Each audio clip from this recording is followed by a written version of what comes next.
జై శ్రీరామ్. రామాయణం ఇంట్రడక్షన్ తర్వాత పార్ట్ 1. వైవాస్వతుడు సూర్యుడి కొడుకు ఇక్ష్వాకు అనేవాడు.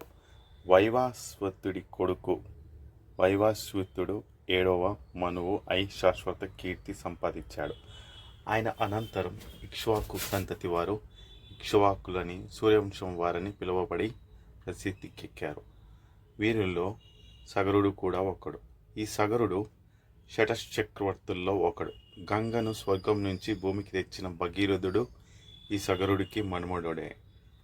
సూర్యవంశపు రాజ్యులు అయోధ్య నగరం రాజధానిగా కోసల దేశాన్ని పాలించారు.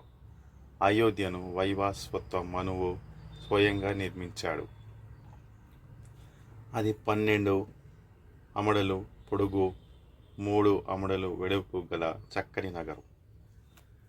దాని చుట్టూ ప్రాకారం, లోతైన అగడతలు ఉండేవి. నగరంలో లక్ష్మీ తాండవిచ్చేది. అక్కడి ప్రజలలో శిల్పులు, కళాకారులు, పండితులు, యుద్ధ విద్యలలో ఆరితేరిన వారు, వేదాంగాలు తెలిసిన వారు ఉండేవారు.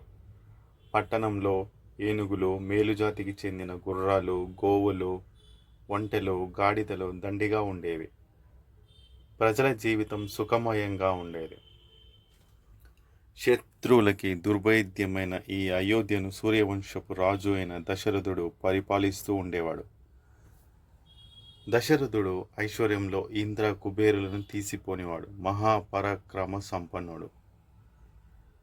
దృష్టి, జయంతుడు, విజయుడు, సిద్ధార్థుడు, అర్ధసాధకుడు, అశోకుడు, మంత్రపాలుడు, సుమంత్రుడు అనే 8 మంది దశరథుడి మంత్రులు. వశిష్ఠ మహాముని ఆయనకు కులగురువు. వశిష్ఠుడు, వామదేవుడు ఆయన పురోహితులు, వేగులు. వాళ్ళ ద్వారా దేశంలో ఏ మూల ఏమి జరుగుతున్నది తెలుసుకుంటూ తన మంత్రుల సహాయంతో దశరథుడు న్యాయంగా రాజపాలన చేస్తూ వచ్చాడు.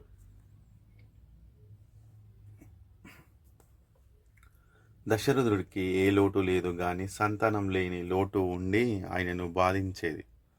ఒకనాడు ఆయన అశ్వమేధ యాగం చేసి దేవతలను మెప్పించి వారి అనుగ్రహంతో సంతానం పొందుదామని ఆలోచించి తన మంత్రులలో అగ్రగణ్యుడైన సుమంత్రుడి ద్వారా వశిష్ఠ, వామదేవులను, సూయజ్ఞుడు, జాబిలి మొదలైన గురువులను, ఇతర బ్రాహ్మణ శ్రేష్ఠులను పిలిపించి వారి సలహా అడిగాడు.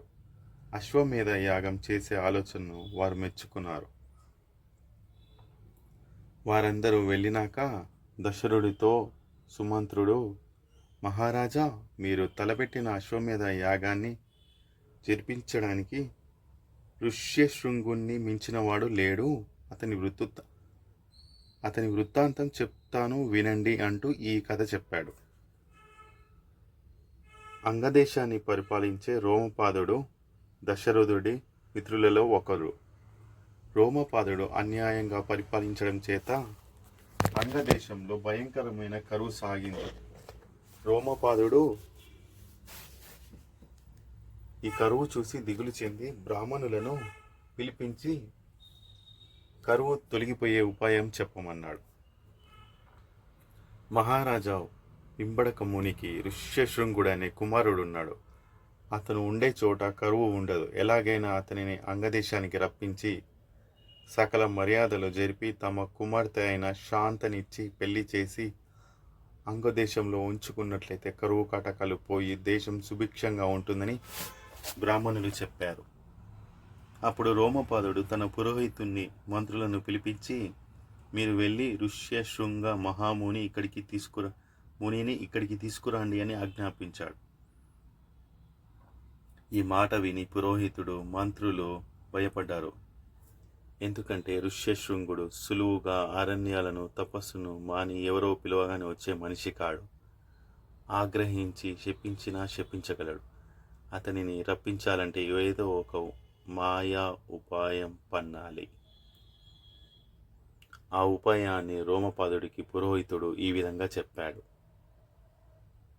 మహారాజా, ఋష్యశృంగుడు పసితనం నుంచి అరణ్యంలోనే ఉండి వేదాధ్యయనంలో, తపశ్చర్యంలోనూ జీవితం గడిపినవాడు.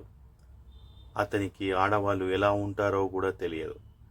మనం కొంతమంది వేశ్యలను అలంకరించి పూలు పెట్టి సుగంధాలు జల్లేలాగా తయారు చేసి పంపినట్లయితే వారు సులువుగా ఋష్యశృంగుని ఆకర్షించి తన వెంట తీసుకురాగలుగుతారు.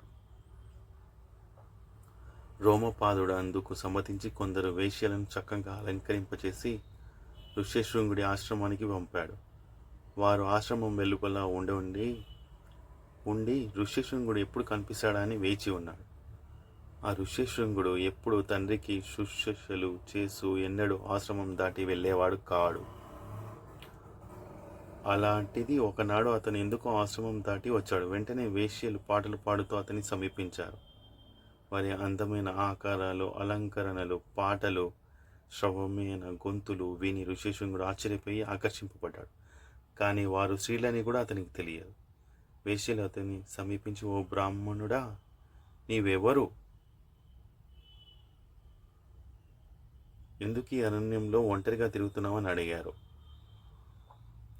నేను వింబుడక మహాముని కొడుకును. అదే మా ఆశ్రమం. మీరు ఆశ్రమానికి వచ్చినట్లయితే మీకు వింధ్యుక్తంగా పూజ చేస్తాను అన్నాడు.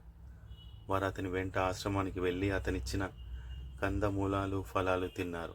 అక్కడ ఎక్కువసేపు ఉంటే వింబుడకు శపిస్తాడని భయపడి వేశ్యలు వెళ్ళిపోతూ అతనికి తమ వెంట తెచ్చిన భక్ష్యాలు ఇచ్చి, ఇవి మా పళ్ళు, వీటిని కూడా రుచి చూడు, ఇక మేము వెళ్ళి తపస్సు చేసుకోవాలంటూ ఋష్యశృంగుని ఆలింగనం చేసుకుని ఆశ్రమం దాటి వెళ్ళిపోయారు.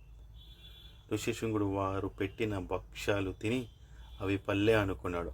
అయితే అవి తాను తిన్న పళ్ళ కంటే చాలా రుచిగా ఉన్నాయి. అలాగే తన ఆతిథ్యం స్వీకరించిన వారు మామూలు మునుల కంటే చాలా అందంగా ఉన్నారు.